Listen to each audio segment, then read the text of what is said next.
अहान रायजादा, ऐसा वजनदार नाम मानो इंडिया की टॉप बिजनेसमैन फैमिलीज में से किसी एक का वारिस हो।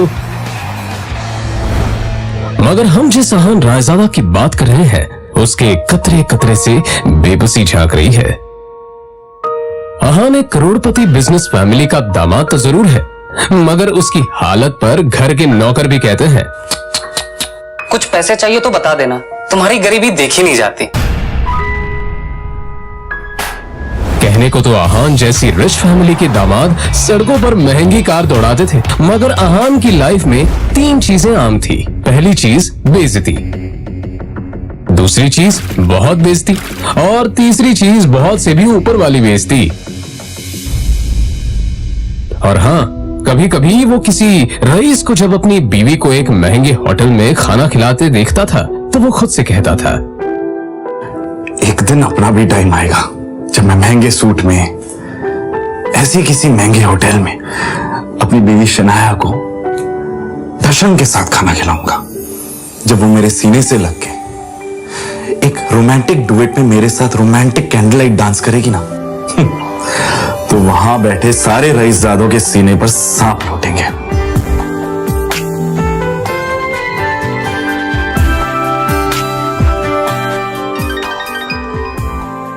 जरूर शनाया ने बहुत विश्व। अहान चौंक कर उठ खड़ा हुआ। मोबाइल स्क्रीन पर देखा तो शगुन का फोन था। अहान के सारे सपने छूमंतर हो गए। शगुन अहान की बीवी शनाया की कजिन थी, जो हमेशा ही अहान को नीचा दिखाने की कोशिश करती थी। मोबाइल की तरफ देखकर अहान ने बुरा सा मुंह बनाया और फिर कुछ सोचकर फोन उठा लिया। मेरे प्यारे जीजा जी, फोन नहीं उठाते आप? वो मैम। अच्छा वो सब छोड़िए, आप एक काम कीजिए, साहू ज्वेलर्स पे मेरा एक नेकलेस पड़ा है, मैंने ओनर को कॉल कर दिया है, वहाँ जाके नेकलेस कलेक्ट करके मेरे घर पे आ जाइए। शगुन, मुझे बैंक जाना है और ये मैं बैंक जाने का तेवर किसी और को दिखाइएगा जीजा जी। वैसे भी आपको हमारे फैमिली के टुकड़ों पर ही पलना है ना? तो जितना काम कहा जा रहा है उतना कीजिए। और हाँ, नेकलेस के साथ में ओनर आपको 30,000 रुपए भी देगा, वो लेकर मेरे घर पे आ जाइए और 30,000 रुपए में से 1 रुपया भी कम नहीं होना चाहिए, समझे ना? देखो शगुन, आज तक मैंने कभी चोरी नहीं की। और दूसरी बात यह कि अगर मुझ पर इतना डाउट है तो किसी नौकर को भिजवा के करवा लो। क्या है ना, बहस करने की इजाजत आपको है नहीं, तो जितना काम कहा जा रहा है उतना कीजिए। 1 घंटे के अंदर नेकलेस और पैसे लेकर मेरे घर आ जाइए। और फिर से कह रही हूँ, 30,000 रुपए में से 1 भी रुपया कम नहीं होना चाहिए। बाय। अरे है दीदी को बुलाओ यार, है दीदी।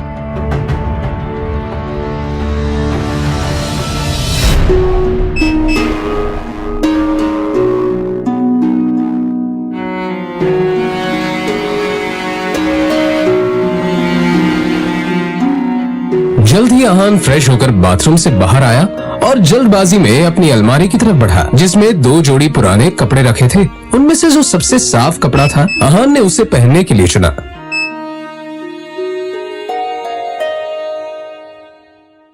तैयार होकर वो बाहर निकला और जैसे ही सामने देखा तो उसकी सांस यामिनी गिल अपनी कुछ सहेलियों के साथ पार्टी में व्यस्त थी। तभी यामिनी जी की एक सहेली ने अपने सैंडल की तरफ देखकर कहा, यामिनी, ये देखो ना, तुम्हारे आते आते मेरा बेल्ट टूट गया चप्पल का। अब मैं घर कैसे जाऊंगी? अरे इसमें टेंशन लेने वाली कौन सी बात है? तुम पार्टी एंजॉय करो, मैं नौकर से कह दूंगी, वो ठीक करवा कर लाएगा। ना ना, मैं नौकरों पे भरोसा नहीं करती। मेरी चप्पल महंगी है, तो एक बार टूट गई चप्पल तो मैं दोबारा पहनती नहीं हूँ। लेकिन क्या करूँ, घर भी तो जाना है ना। अहान उस तरफ से निकला ही था जब यामिनी जी की नजर उस पर पड़ गई। डोंट वरी, नौकर नहीं है, नौकर से थोड़ा ऊपर ही है। वो तुम्हारा काम अच्छे से करेगा। सुनो, ये चप्पल लो और इसे ठीक करा कर लाओ। तभी यामिनी जी की सहेली ने कहा, यामिनी, ये सब काम दामाद से अच्छा नहीं लगता। अरे तुम इतना टेंशन क्यों ले रही हो? वैसे भी इसे ये सब काम करने में बड़ा मजा आता है। तुम लोग को भी कोई काम हो तो बता दे रहा। दामाद है तो क्या हुआ, चप्पल भी ठीक नहीं करा सकता? कुछ तो करे, वैसे भी कुछ करता धरता तो है नहीं। ये बातें सीधा अहान के दिल पर आकर लगी। मगर अब उसे ये सब हमेशा ही सुनने की आदत हो गई थी। उसे याद था कि आज उसका बर्थडे है, मगर ये सिर्फ उसे ही याद था, बाकी किसी को भी इससे कोई मतलब नहीं था। शगुन का काम करने जा रहा। बहस मत करो, जो काम दिया है वो करके आओ। दामाद है तो दामाद की तरह रहो। भिखारी कहेगा। पता नहीं शनाया की जिंदगी में ऐसा क्या लिखा था कि तुम जैसा पति मिला है उससे। और अब यामिनी जी की सहेली ने अहान को उसकी टूटी हुई सैंडल की स्ट्रैप दिखाकर कहा, ये वाली चप्पल ठीक करना है, महंगी दुकान में ठीक करवाना, समझ में आया? कहते हुए उसने अहान का हाथ उठाकर सैंडल उसके हाथ में पकड़ा दिया।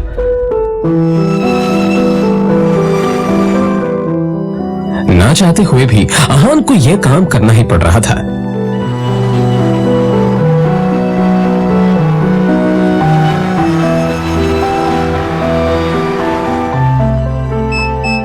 उसके मोबाइल पर उसकी बीवी शनाया ने मैसेज किया। यह मैसेज पढ़ते ही अहान के होठों पर एक स्माइल आ गई और उसकी पूरे दिन की टेंशन जैसे गायब ही हो गई। आज पहली बार शनाया ने उसे ऑफिस बुलाया था। एक वही तो थी उसकी जिंदगी में जिसकी मुस्कुराहट देखकर वो खुद को जिंदा रखता था। शनाया का चेहरा देखे बिना अहान को चैन नहीं मिलता था और उसके बस में होता तो शनाया की हर एक खुशी के लिए खुद को लाखों बार कुर्बान कर देता। रास्ते में अहान को एक फूलों की दुकान मिली।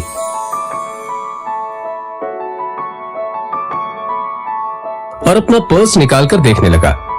उसमें सिर्फ 500 का एक नोट पड़ा हुआ था। जैसे ही अहान वापस मुड़ा तो उसे शगुन का काम और अपनी सास के दिए हुए काम याद आ गए। उसने एक नजर घूर कर उस सैंडल की तरफ देखा और कहा, माफ करना आंटीज और सासू माँ, आप लोगों को सादर प्रणाम। और शनाया से बढ़कर मेरे लिए और कुछ नहीं है। थोड़ी सी डांट सुन लेंगे आपसे।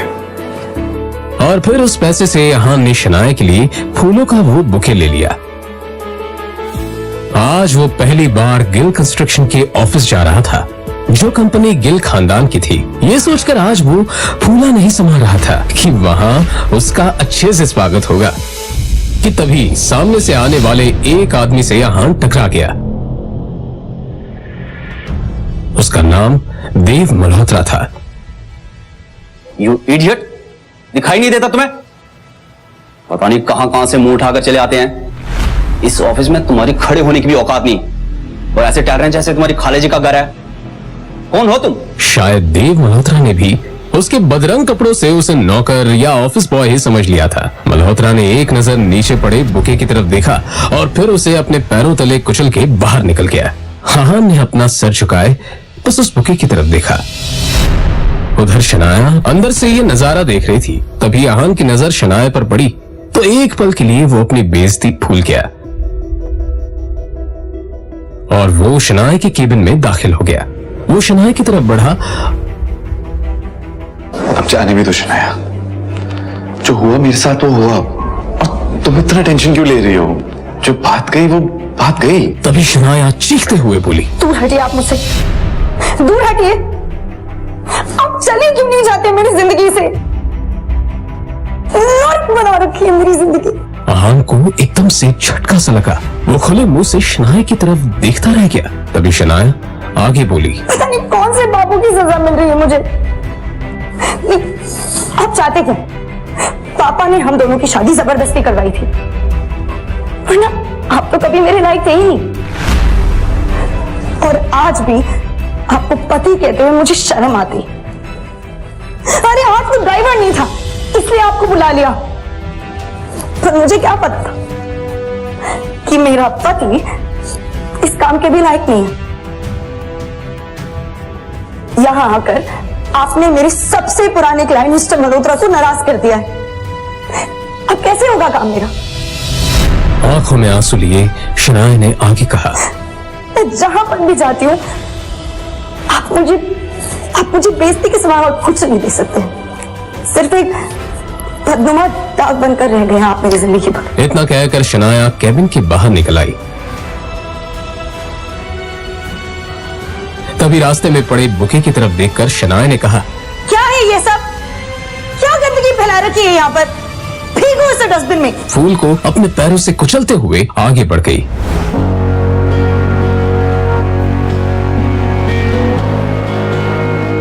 मल्होत्रा अपनी कार में बैठा पहले से शनाया का इंतजार कर रहा था। फिर अहान के सामने ही शनाया अपने क्लाइंट मल्होत्रा की कार में बैठी और बिजनेस के सिलसिले में वहीं से जा चुकी थी। तभी अहान के सामने काली रंग की कार आकर रुकी, जिसमें से एक अधेड़ उम्र का शख्स बाहर निकला। अहान उसे देखते ही चौंक गया, क्योंकि उसकी यहाँ आने की उम्मीद अहान को बिल्कुल नहीं थी। वो आदमी अहान के सामने आकर बोला, यंग मास्टर, एशिया की सबसे अमीर कंपनी है और रायजादा ग्रुप के अरबों रुपए का बिजनेस एम्पायर आपका इंतजार कर रहा है। वक्त आ गया है कि आप आकर अपना बिजनेस संभाल लें। आखिर कौन है ये आदमी? अहान के साथ शनाया के इस बर्ताव का कारण क्या है? क्या है अहान की कहानी? जानने के लिए बने रहिए इस कहानी के साथ, सिर्फ और सिर्फ पॉकेट FM ऐप पर।